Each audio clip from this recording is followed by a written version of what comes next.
We're now joined by three-time All-Pro Shawn Merriman, who's also the founder of Lights Out. We've had Shawn on the show before. And Shawn, thanks for your time with Paul Craig. And I'm David Smoke. So May the 6th, tell us a little bit about your upcoming card. Yeah, we have a huge fight Saturday, May 6th in L.A. Obviously, you guys down there probably can't get to it, but we'll be live on Fubo Sports. Fubo. We'll be live on Fubo. So if you don't have Fubo, get it. This is our biggest card yet. We got the next up-and-coming superstars in this card, and we got, some pretty big announcements coming that I'll be making in the middle of the fight as well.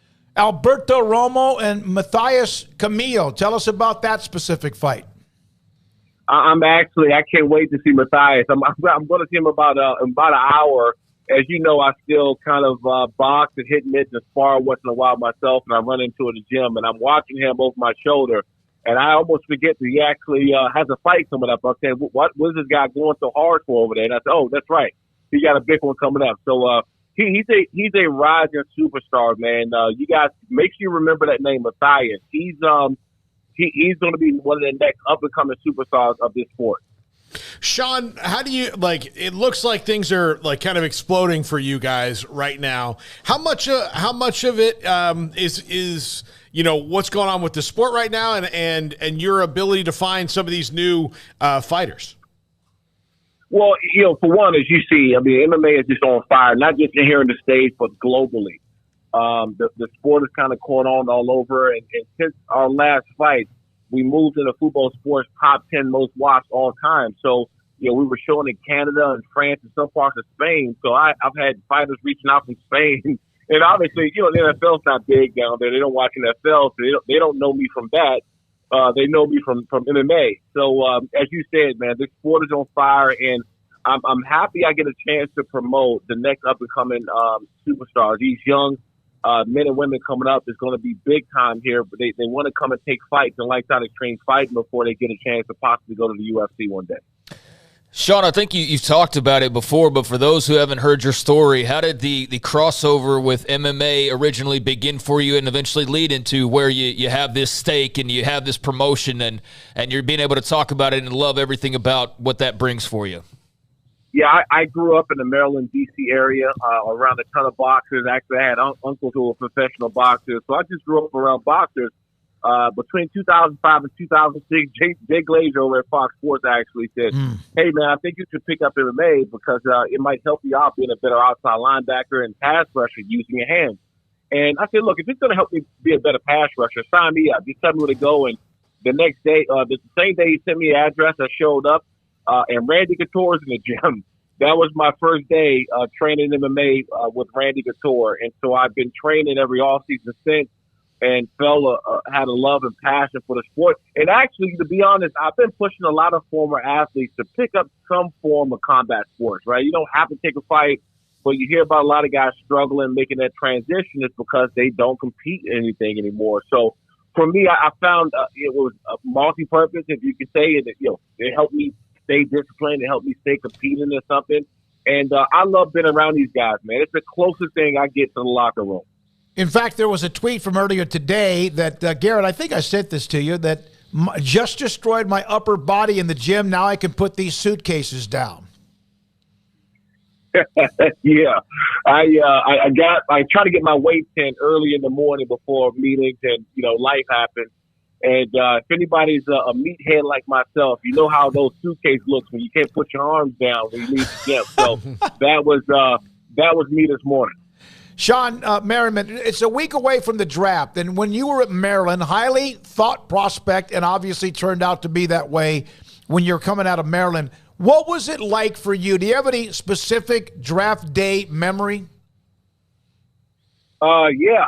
It was a couple they started talking about me at number one to San Francisco, and obviously they went to Alex Smith, and my name came up again, three to Cleveland. They went with Braylon Edwards, came up again with the number 7 pick with Minnesota, came up again with the Dallas at 11, and finally, the Chargers had pulled the trigger, and it was by that time the combine is over. All the hard part for us is over. And I think the draft was more fun for your family and friends and high school coaches and the people around. But for the most part, man, you just ready to get back, have your name called, and just get to work. I mean, other people have to wait a lot longer, but 1 to 11, what's your stomach feel like? Well, actually, I had a friend that called me around the 9th pick, and he called me and said, "Hey, man, are you watching the draft?" I said, "Yeah, you dummy, I'm about to get drafted. Of course I'm watching, right?" And I picked up the phone thinking that it was going to be, I think it was 10 with Detroit Lions, and to be honest, I wasn't ready to go to Detroit. And so I thought that Detroit Lions were about to draft me with the 10th pick, but it was just my friend calling to see if I was watching the draft. That was the last day I spoke to him, so I moved on. Major mistake on his part, for sure. When does it all sort of sink in for you? I mean, as you mentioned, you get the call, and then I know it's pretty fast and furious. Then you're going to the facility, and you're meeting the coaches, and you're getting everything, and your ducks in a row. But when do you get that moment of being able to exhale and the dream has come true? Is that when you get the phone call, or does that occur a little bit after things sort of settle down for you? It's the phone call, man, and that's why you see so many guys emotional during that time period with their family around, because it is a dream come true. Like, your name is, your life is changed overnight when someone tells you that they're going to draft you for multiple reasons, not just for financial reasons, but everything you work for, right? How many years you sit in college, the winter workouts, the off season, the pre-draft stuff, the combine, everything you had to do leading up to that moment. And then, you feel like you accomplished something, but obviously the real goal is now the work begins. Right, you got your foot in the door. They called your name. Now you have to go and prove your worth to your teammates in that organization. Shawn, what's the hardest you've been hit, in the ring or in football? Well, Maurice Jones-Drew got me one time in 2017. That was pretty good. But I would say I was sparring a pretty big heavyweight one time and got clocked when I just was starting out. I walked in the gym. I thought that my britches were a lot bigger than what they were. You coming in, you're a football player, you're big, you're strong, you're athletic, and you don't know how to punch just yet. And so I got my lesson learned that day, and from that point on, I just picked up on the sport. So did MJD get you because of that? I mean, he's a shorter guy. Did that leverage just pop you? Oh, no, they ran a fake fullback block at me, and he was behind the fullback, standing at 5'6". That I didn't see him. It caught me right up under the chin. And I didn't, at the time, I didn't think it was that big of a hit, but I looked and on the jumbotron, and I heard the big ooh in the crowd. I said, okay, something must have really bad happened. It's a lot worse than what I thought. But no, it doesn't compare of someone ringing your bell in the cage or ring. That one hurt. Yeah, did it by any chance want you to get back in the ring because of your competitive heart and desire, or did it kind of make you wonder for a second? No, I wanted to get back in there. A lot of us athletes, we have a lot of pride and ego, and because we're used to being kind of that top dog around, and so I was just trying to figure out why this guy that was with no muscles and not bigger than me are able to punch me and make it hurt, right? So I wanted to find out, okay, what if I learn how to punch? Can I make someone else hurt? And that's what really what really made me pick up on the sport. Also, when I first started out, I had a wrestler that was 185 pounds, of NCAA champion. And, I'm walking around at 265, 270. He took me to the ground, and I couldn't get up.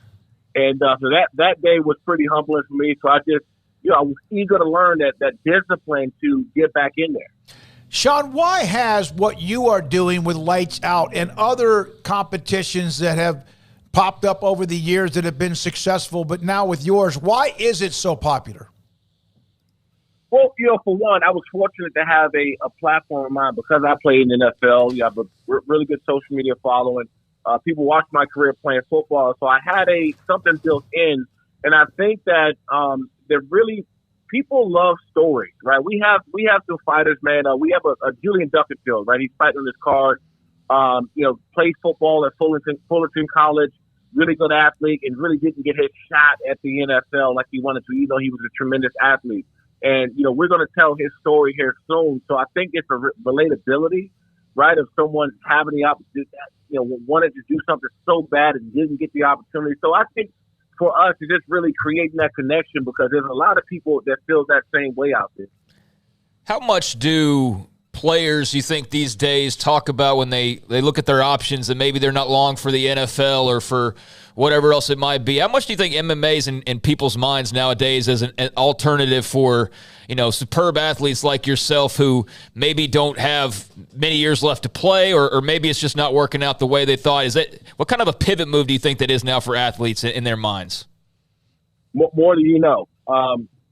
And I'm waiting for a couple guys to finish up with the XFL and kind of get ready to get back into fight shape, and going to take a few fights here. We're going to announce in the next couple of months or so. But now I think the opportunity is greater, right? When I retired in 2013, there was a couple fights picked for me, and I was going to take them, but the money wasn't there. The opportunity wasn't there. Now guys are saying, you know what? Maybe my career is cut short. Maybe I don't have that opportunity like I had before.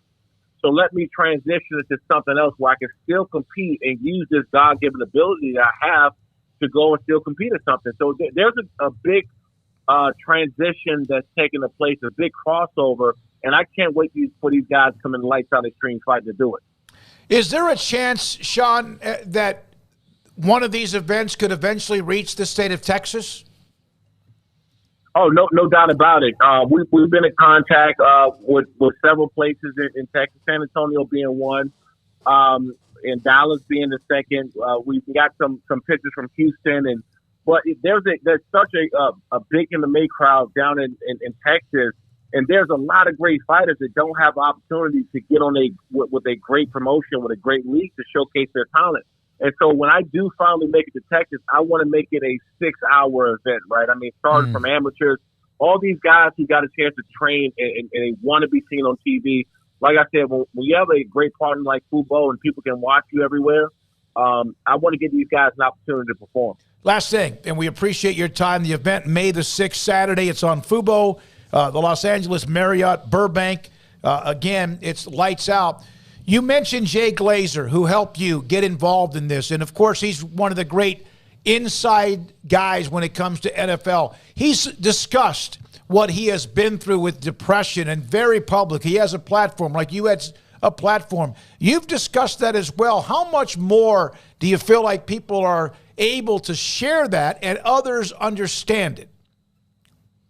I think, for one, that Jay was very strong in doing that, because when you have somebody as prominent as him with a big voice and saying that he went through it, then the people who aren't as big name or didn't have, everybody feels comfortable. Jay Glazer created this program that I'm a part of called MVP, about vets merging with players, right? Former veterans, and we work out for half hour to an hour, and then we sit around and talk. And a lot of these former military guys and women who struggled, kind of making that transition to regular life. I mean, it is awesome. So, big props to Jay, but there's a lot of people out there struggling, and just know that you're not alone. You're not by yourself. I've dealt with it too, and I had plenty of things going, and a lot of things at one point, and from the outside, it looked like everything is great, and I went through it for a brief time myself. Just know you're not by yourself, and it's normal to feel that way sometimes. Shawn Merriman, Lights Out Extreme Fighting with us. The event, May the 6th, L.A. Marriott in Burbank. Shawn, great stuff. Appreciate it. Fantastic growth of what you've been able to do with Lights Out, and congratulations on it. Thanks, guys, and I appreciate it. Thanks. You too. Shawn Merriman was a first-round pick, 12th overall pick out of Maryland by the San Diego Chargers, and 3-time All-Pro.